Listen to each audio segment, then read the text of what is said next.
Indonesia की immigration के मुतल्लिक़ आपको एक्सपीरियंस मैं अपना शेयर करता हूँ कि वहाँ पे कैसे मैंने एयरपोर्ट क्लियर किया और क्या-क्या क्वेश्चन मुझसे पूछे गए और क्या चीज़ें का सामना मुझे करना पड़ा। पहली बात ये है कि मैं मलेशिया में काम करता हूँ, मलेशिया से मैं ट्रांसफ़र हुआ कि चलो मैं जाता हूँ, जाके इंडोनेशिया का एक एयरपोर्ट है मेडान। यहाँ पे मलेशिया से इंडोनेशिया का मेडान के लिए जस्ट 1 घंटे की फ़्लाइट है। आसानी से बंदा पहुँच जाता है, आसानी से टिकट्स मिल जाती है, टिकट्स की प्राइस भी आपको शो हो रही है मलेशियन रिंगट्स के अंदर। बड़ी आसानी से टिकट मिल जाती है। अब ये टिकट लेके अब मैं वहाँ पे चला गया, मैदान पहुँच गया 1 घंटे में, जैसे ही जहाज़ चढ़ा है बस चंद मिनट उसने ट्रैवल किया, उसके बाद जहाज़ नीचे आ गया। तो चलें जी मैदान आ गया, इंडोनेशिया आ गया। अब मेरा ज़हन था कि चलो आसानी से इमिग्रेशन क्लियर हो जाएगी क्योंकि मैं मलेशिया में रहता हूँ। तो जैसे ही मेरे इमिग्रेशन के ऊपर काउंटर के ऊपर मेरा नंबर आया, यानी कि मैं वहाँ पे गया, मैंने पासपोर्ट रखा, तो उसने पासपोर्ट देखा ही है, ग्रीन पासपोर्ट। उसने कुछ भी नहीं पूछा। मैंने कहा जी मैं पाकिस्तान से हूँ, तो मैं मलेशिया से आया हूँ। उसने कहा मेरे पीछे आओ। इमिग्रेशन ऑफिसर मुझे लेके पीछे चला गया। आगे एक कमरा था, वहाँ पे ऑलरेडी काफ़ी सारे लोग बैठे हुए थे मुख्तलिफ कंट्रीज़ के। अब उन लोगों को बारी-बारी वो अंदर ऑफिसर बुला रहा था। मेरा पासपोर्ट भी उसने ऑफिसर को दे दिया।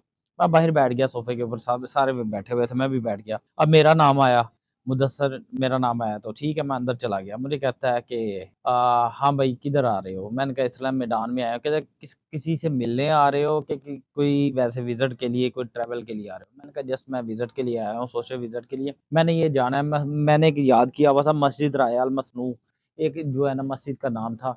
मैंने वो कहा कि मैंने ये इसको विज़िट करना है और उसके अलावा मैंने याद किया हुआ था मैदान के अंदर एक स्टेट म्यूज़ियम है, मैदान का। मैंने कहा ये मैंने 2 चीज़ें विज़िट करनी है, तो उसके बाद मैं चला जाऊँगा। मेरा जो ट्रैवल प्लान था वो छोटा-सा था, यानी कि 3 दिन मैं वहाँ पे रह रहा हूँ। उसके वही ऐसा लगा लें कि मैं जुम्मेरात को आया हूँ और रात को वहाँ पे जुम्मे वाले दिन उधर रहूँगा और हफ्ते वाले दिन वापस आ जाऊँगा। 3 डेज़ के अंदर-अंदर ये सारा टूर मैं कंप्लीट कर लूँगा। मैंने कहा बस शॉर्ट से ट्रिप के लिए आया हूँ। कहता है ये आपके पास कौन-से डॉक्यूमेंट है? मेरे अपने कोई डॉक्यूमेंट्स है जिसके अंदर मेरा वर्क परमिट था, मैंने टिकट्स रखी हुई थी। तो कहता है आपने टिकट्स बुक की हुई हैं? मैंने उसको टिकट दे दी। मैंने कहा मेरी टिकट्स मैंने पेड की हुई हैं और उसके अलावा ये है कि मैंने होटल बुकिंग भी पेड की हुई है। कहता है अच्छा गुड। तो मेरा जो वर्क परमिट था वो लेके वो काफ़ी सैटिस्फाई हो गया कि हाँ, इस बंदे ने वापस ही जाना है।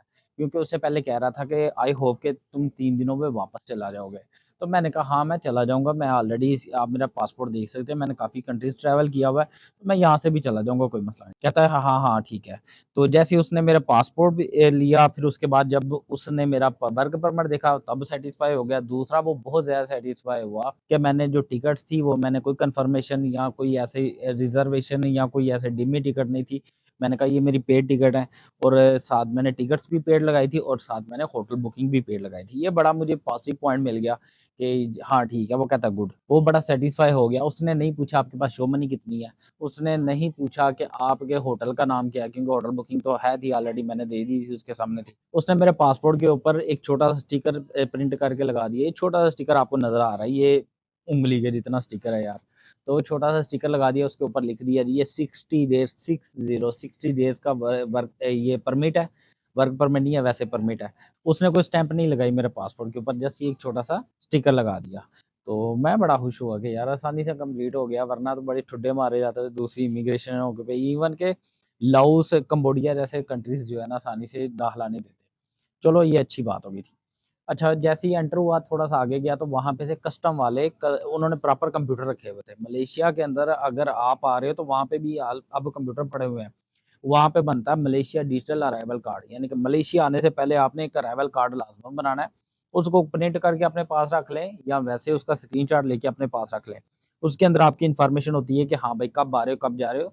मैंने इसके ऊपर प्रॉपर्ली वीडियो भी बनाई हुई है। मैं इस वीडियो के डिस्क्रिप्शन के अंदर मलेशिया डिजिटल अराइवल कार्ड वाला लिंक भी दे दूँगा, आप वहाँ से देख के बना भी सकते हैं। वो लाज़िमन है भाई, उसके बगैर एंट्री नहीं मिली मलेशिया में।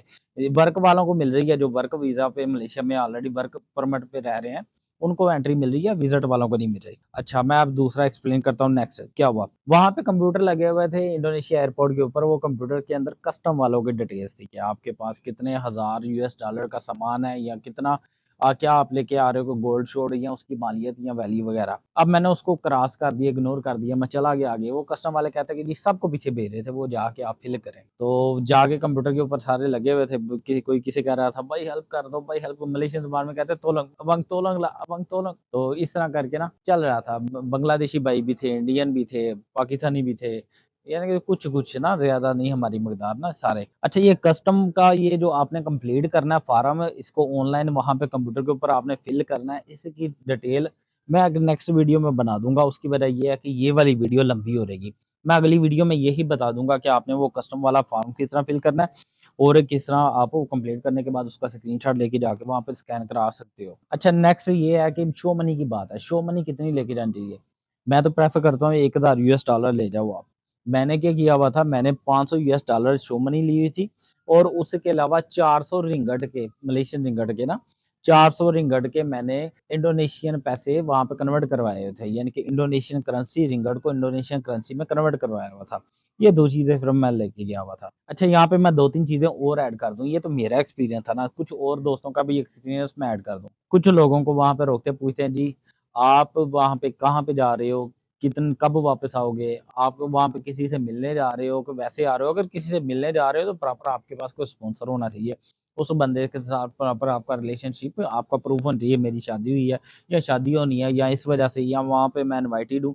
ये थोड़ा मुश्किल हो जाता है, आपको पता है थोड़ा कॉम्प्लिकेटेड हो जाता है कि आप बताते हो कि मैं किसी से मिलने जा रहा हूँ और ये बड़ा आसान होता है कि मैं टूरिज़्म के लिए आया हूँ और ये भी चीज़ होगी। दूसरी बात ये है कि मैं यही कहूँगा, कोशिश करें कि अवॉइड कीजिएगा उन लोगों के लिए जिनके पासपोर्ट के ऊपर कोई ट्रैवल हिस्ट्री नहीं है। वो डायरेक्ट इंडोनेशिया जा रहे हैं, तो उसके लिए मसला बनेगा। ये दूसरी चीज़ होगी। तीसरी चीज़ मैं ये कहूँगा कि वो ये यहाँ पे जो काम करते हैं ना, जो मलेशिया में काम करते हैं, उन लोगों का भी एक्सपीरियंस मैं शेयर करता हूँ। वो भी कहते हैं यार सवाल-जवाब बहुत करते हैं, मगर ये है कि ज़लील नहीं करते हैं, ठुड्डे नहीं मारते हैं। दूसरे कंट्रीज़, मैं कुछ कंट्रीज़ का नाम नहीं ले रहा, दूसरे कंट्रीज़ की तरह ज़लील नहीं करते हैं, मगर एंट्री भी दे देते हैं। तो ये है कि सवाल-जवाब करते हैं, एंट्री दे देते हैं। ये 2-3 चीज़ें हैं और मैं आपको एक और चीज़ जो अपना बेसिक, मैं अपना पर्सनल एक्सपीरियंस आपके साथ शेयर करता हूँ कि मैं इंडोनेशिया गया, मुझे अच्छा लगा। लोगों ने मेरे साथ अच्छा कोऑपरेट किया, लोगों ने बड़ा अच्छा महसूस किया, वो पाकिस्तानी है, पाकिस्तानी है, पाकिस्तानी है। जहाँ पे भी जाता था, तो अच्छा इम्पैक्ट था, अच्छे बात करते थे।